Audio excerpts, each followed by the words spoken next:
Olá, sejam bem-vindos. Vamos falar de história hoje.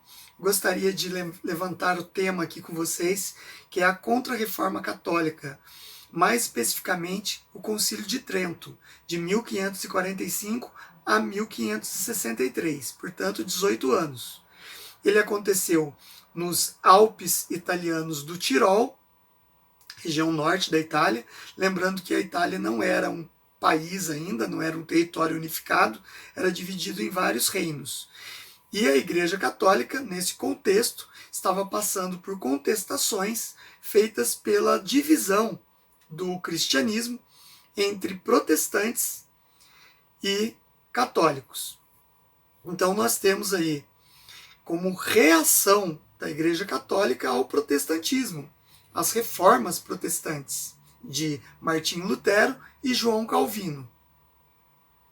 Assim, o Concílio de Trento ele vai ter essa longa duração, serão 25 sessões solenes, no qual eram debatidos vários temas, tentando reformar a Igreja Católica para se adaptar àquelas mudanças e também ao mundo que estava em transformação. Lembrando que o renascimento cultural é dessa época, a ascensão da burguesia como classe socialmente rica estava acontecendo em toda a Europa, a chegada dos europeus na Ásia, principalmente na região das especiarias, na Índia, e também na região das Américas.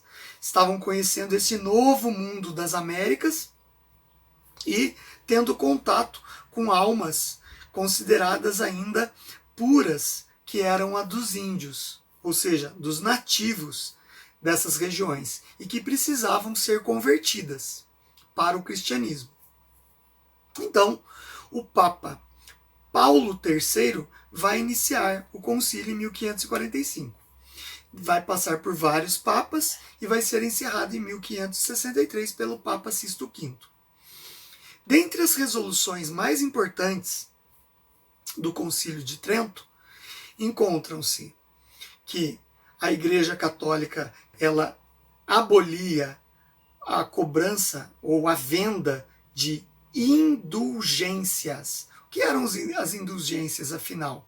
Indulgências era, na prática, era o perdão dos pecados, que uma pessoa nobre ou um burguês muito rico comprava um título assinado pelo Papa, o qual continha lá palavras que perdoavam aquele indivíduo que comprou de todos os seus pecados. Lógico que era um absurdo, era contestado por Martinho Lutero nas suas 95 teses de Wittenberg, e por isso a Igreja Católica baniu a venda de indulgências. Dentre essas transformações que foram acontecendo, reafirmaram que as ordens religiosas que eram nascentes naquele período, principalmente as ordens franciscanas, de São Francisco de Assis, que tinham muito acesso aos pobres, né? Era uma igreja mais voltada para o assistencialismo dos pobres, de doentes. A ordem beneditina, e uma das ordens que teve maior impacto dentro do cristianismo naquela época, dentro do cristianismo católico, é lógico, a ordem da Companhia de Jesus, ou jesuítas, que tiveram um papel relevante na catequização dos territórios, tanto espanhóis quanto portugueses, ao redor do mundo, principalmente na América.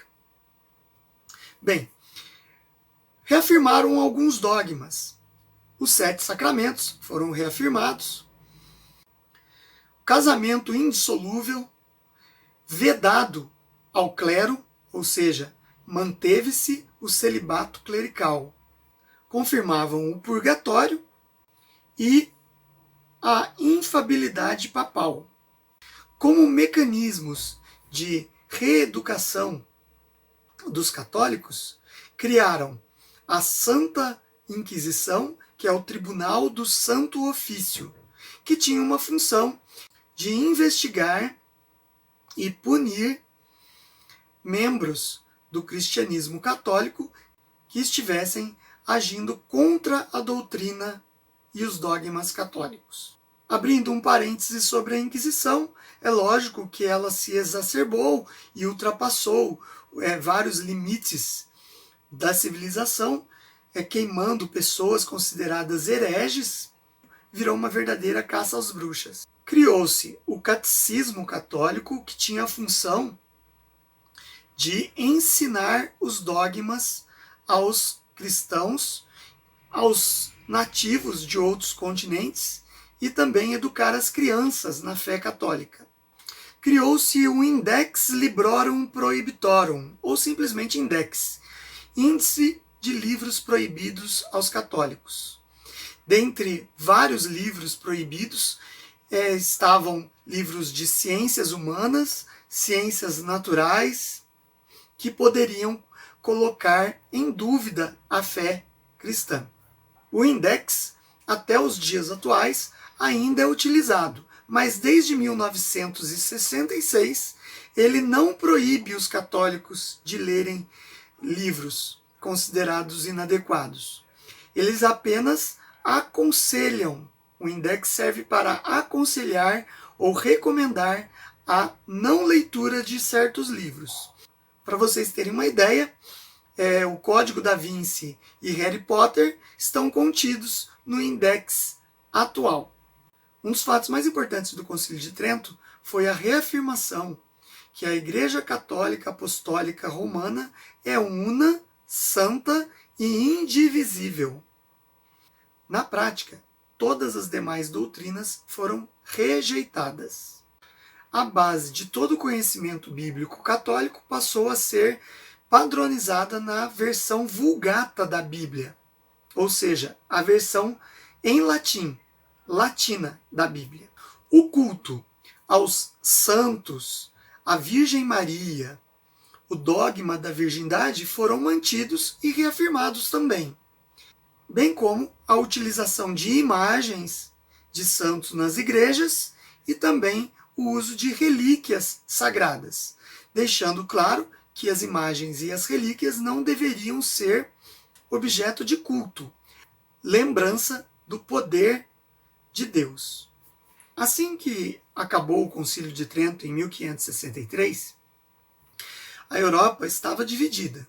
Então, diversos países aceitaram as resoluções do Concílio de Trento de uma forma natural e imediata. É o caso de Portugal e Espanha, que eram países muito católicos. A Inglaterra estava passando pelo anglicanismo, então eles estavam perseguindo os católicos e protestantes de outras denominações. A França resistiu para aceitar as determinações do concílio, mas acabou aceitando depois de muitos combates internos que levaram à morte de dezenas de pessoas. A região da Alemanha, que era subdividida em vários reinos, a parte norte da Alemanha aderiu ao protestantismo luterano e a parte sul optou pelo catolicismo. É lógico que, com o passar dos séculos, a Igreja Católica fez vários outros concílios ecumênicos e que determinaram novas diretrizes para a Igreja sem perder a sua essência dos seus dogmas. Mas, atualmente, no século XXI, com o novo Papa Francisco I, muitos dos dogmas católicos estão sendo questionados. É lógico que já vêm sendo questionados desde outros papados, mas se intensificaram agora o Papa Francisco ser um Papa mais progressista, da ala progressista da Igreja, ligada ao marxismo e com uma boa aceitação da agenda marxista. A aula de hoje foi basicamente esse resumo sobre a Reforma Católica. O que vocês acharam? Deixe aí nos comentários. Se puderem comentar fazendo essa analogia do ontem e do hoje, pode deixar escrito que eu leio todos os comentários. Agradeço a audiência de vocês. Deixem seu like, Se vocês gostaram, compartilhe o canal para que ele tenha mais relevância e até uma próxima aula com temas históricos super interessantes. Obrigado!